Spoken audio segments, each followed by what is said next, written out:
My name is Daniel Brooks, and if you'd asked me 3 months ago, I would have told you my life was stable. Not perfect, but stable. I was 34, working as a financial analyst in Chicago with a fiancée, Madison, who I thought was my partner in every sense of the word. We'd been together for 5 years, engaged for 8 months, and in the middle of planning our wedding. Our friends used to joke that we were the reliable couple, the ones who never fought in public, who always showed up to events together, who seemed glued at the hip. I took pride in that image. I thought it was proof that we were solid, but the truth? I had no idea how wrong I was. It all started on a Saturday night in June. Madison had gone to her best friend Kara's apartment for what she called a girls' wine night. I didn't think twice. Madison and Kara had been inseparable since college, and I'd never had a reason to doubt her. Around midnight, my phone lit up with notification.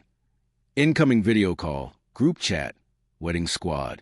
This was our joint group with Kara, her boyfriend Luke, my best friend Connor, and a few others from our wedding party.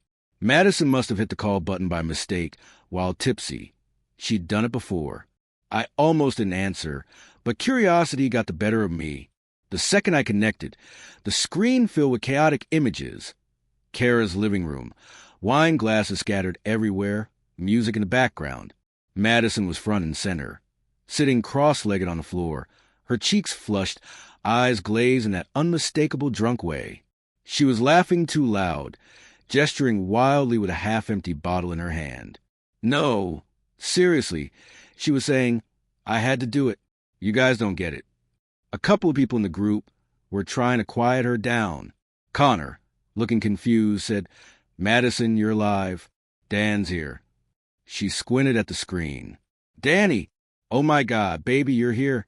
Well, guess now's as good a time as any. She laughed again, but it wasn't her usual laugh. It had a strange, brittle edge to it. Something in my stomach twisted. What's going on? I asked slowly. Kara reached forward like she was about to end the call, but Madison yanked the phone back. No. He needs to hear this. Everyone should hear this. The room went uncomfortably silent, except for the faint hum of the music in the background. Madison took a long swig straight from a bottle, wiped her mouth with the back of her hand, and said it. I slept with someone else. At first, I thought I'd misheard. My brain tried to twist the words into something else, but the stunned faces of everyone on the call confirmed I hadn't. Kara's voice was sharp. Madison, stop. No, I'm done hiding it. Madison said, swaying slightly. It wasn't just once, okay? It was months. And it's not like he didn't have chances to notice. She jabbed a finger toward the screen, toward me. My mouth went dry. Who? My voice came out low. Dangerous. She laughed again, but this time there was no humor. It was Luke. Luke, Kara's boyfriend. Luke, who'd been a friend of mine for almost a decade. Luke, who was supposed to be a groomsman at our wedding. The room erupted. Kara shouting at Madison, someone else cursing at Luke, who wasn't even on the call. I just sat there, staring at her, my mind numb. She kept talking, like she couldn't stop herself. It started after New Year's. We were drunk after that party at Connor's, remember? He walked me home because you stayed behind to help clean up, and it just happened. And then it happened again.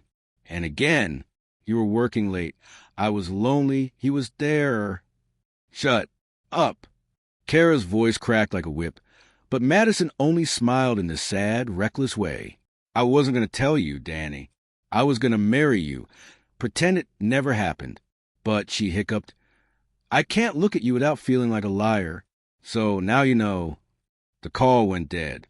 I sat on my couch for what felt like hours, staring at the black screen, the sound of my own heartbeat pounding in my ears. I wasn't even sure if I was breathing. Within 10 minutes, Kara showed up at my apartment, eyes red, shaking with rage. She'd thrown Luke out. She told me details I didn't want to hear, hotel receipts, hidden messages, excuses Madison had fed me over the past few months. It wasn't a drunken mistake. It was deliberate, calculated, and the group call, that wasn't just an accident.